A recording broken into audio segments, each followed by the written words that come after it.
Bismillahirrahmanirrahim. Assalamualaikum warahmatullahi wabarakatuh. Minasan, konnichiwa, kyou wa o genki desu ka? Bertemu lagi dengan saya, Nanang Hatmun Nasim, di channel Nanang Chan, media belajar bahasa Jepang. Pada video kali ini, kita akan membahas tentang penggunaan partikel D, yang dalam hal ini yaitu sebagai pembatas waktu atau bilangan. Mungkin pada video sebelumnya yaitu ada beberapa penggunaan partikel D. Yang pertama yaitu tentang penggunaan untuk menyebutkan alat dalam suatu pekerjaan. Kemudian yang kedua yaitu menunjukkan tempat suatu kegiatan. Namun pada kali ini yaitu partikel D sebagai pembatas waktu atau bilangan. Maksudnya seperti apa? Jadi pembatas waktu itu contoh seumpama waktu kita mengerjakan sesuatu atau suatu kata kerja itu dalam 10 menit. Jadi pembatas waktunya hanya 10 menit. Atau kita membeli sesuatu hanya dengan contoh Rp1.000, maka itu menggunakan partikel D. Itu digunakan sebagai pembatas waktu atau bilangan.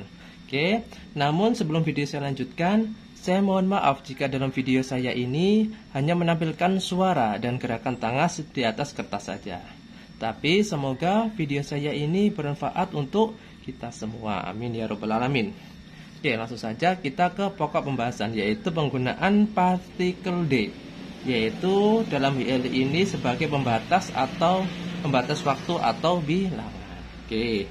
Pada pola kalimat yang kita gunakan yaitu di sini ada keterangan waktu terlebih dahulu dan atau bilangan.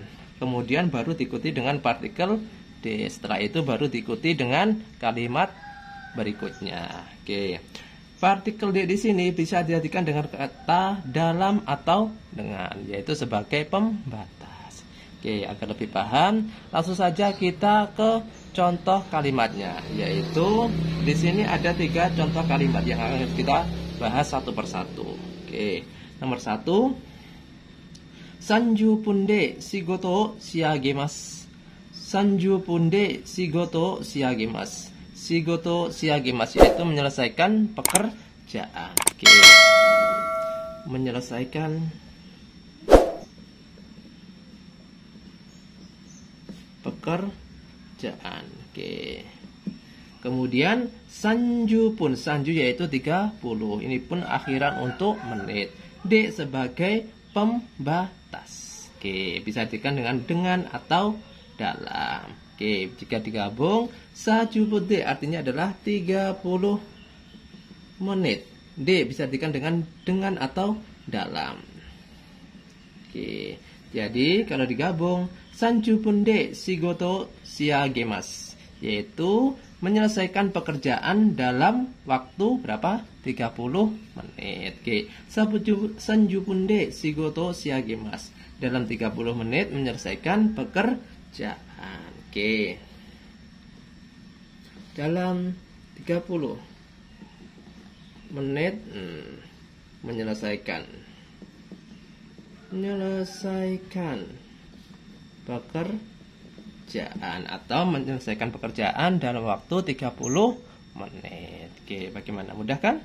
Saya rasa pasti kalian sangat paham. Jadi intinya yaitu kita menyebutkan waktu terlebih dahulu, waktu atau bilangan, kemudian diikuti dengan partikel D. Setelah itu baru diikuti dengan kata kerja berikutnya atau kalimat berikutnya. Boleh juga di depannya dikasih subjek atau kata benda yang lain. Oke, ini untuk contoh kalimat nomor 1. Kemudian nomor 2, kono kamera ga eng de kaimasu. Kono kamera ga eng de kaimasu. Oke, kono kamera artinya adalah kamera ini. Ini adalah partikel, yaitu partikel atau partikel yang digunakan untuk mengenai kata benda tersebut. Oke, kemudian seng eng de kaimasu ini menyebutkan harga. Oke, seng eng berarti 1000 yen. Oke. D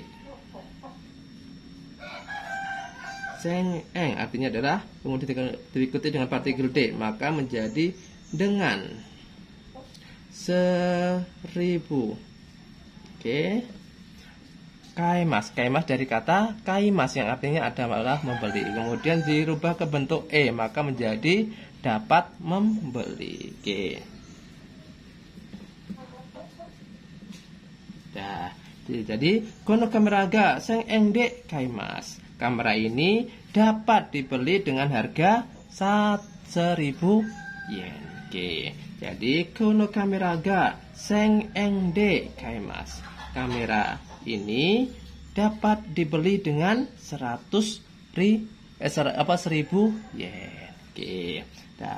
Udah kan? Ini yang saya maksud tadi, yaitu depannya bisa diikuti dengan bisa diawali dengan subjek atau kata benda yang lain, baru diikuti dengan bilangannya. Bilangan pasti diikuti dengan partikel D yang artinya adalah dalam atau dengan. Setelah itu diikuti dengan kalimat berikutnya atau kata kerja berikutnya. Ingat, kaimas.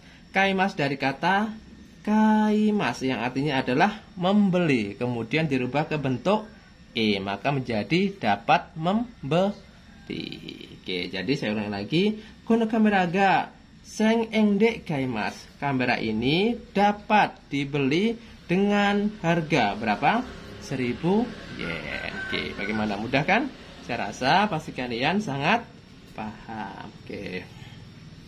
Kemudian kita lanjut ke contoh kalimat nomor 3, yaitu go funde sukimas chotto mate kudasai. Go funde sukimas chotto mate kudasai. Sukimas artinya adalah sampai. Ingat, sampai di sini bukan arti dari kata made, kara made, dari atau sampai, tapi ini sukimas yang menandakan bahwa dia itu sudah sampai di tempat tujuan. Itu menggunakan kata kerja sukimas. Go funde sukimas chotto mate kudasai. Go fung artinya adalah 5 menit. D artinya dalam atau dengan. Kemudian sampai, sukimas adalah sampai. Kalau digabung menjadi dalam 5 menit sampai. Kemudian chotto mate kudasai artinya tolong tunggu sebentar. Jadi kalau digabung, go funde sukimas chotto mate kudasai artinya saya akan sampai dalam 5 menit. Tolong tunggu sebentar. Bagaimana, mudah kan? Saya rasa pasti kalian sangat paham. Bagi yang belum paham, bisa tulis pertanyaan kakak semua di kolom komentar mana yang kurang paham, dan insya Allah pasti saya jawab. Kemudian seperti biasa, setelah saya memberikan beberapa penjelasan tentang suatu materi, pasti saya kasih rensu secara mandiri, yaitu latihan secara mandiri yang bisa digunakan kakak sebagai latihan atau mengukur batas kemampuan atau kepahaman kakak tentang materi tersebut.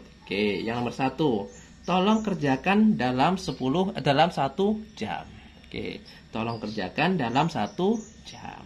Kemudian nomor 2, ini semua hanya 1.000 yen. Jadi ini semua hanya 1.000 yen, atau ini semua dapat dibeli dengan harga 10.000 yen. 10.000 yen. Kemudian nomor 3, karena penting tolong datang dalam 5 menit. Saya tunggu jawaban kakak semua di kolom komentar. Bagi yang kurang paham, silahkan tulis pertanyaan kakak semua di kolom komentar juga. Demikianlah video kali ini tentang penggunaan partikel D, yaitu tentang pembatas waktu atau bilangan. Apabila video saya ini bermanfaat, jangan lupa subscribe, like, dan share ke teman-teman kalian agar sama-sama mengetahui. Apabila dari kakak-kakak ingin dibuatkan video yang ada kaitannya dengan bahasa Jepang, bisa juga tulis di kolom komentar. Cukup sekian dari saya. Mohon maaf jika ada kekeliruan. Saya akhiri. Wassalamualaikum warahmatullahi wabarakatuh.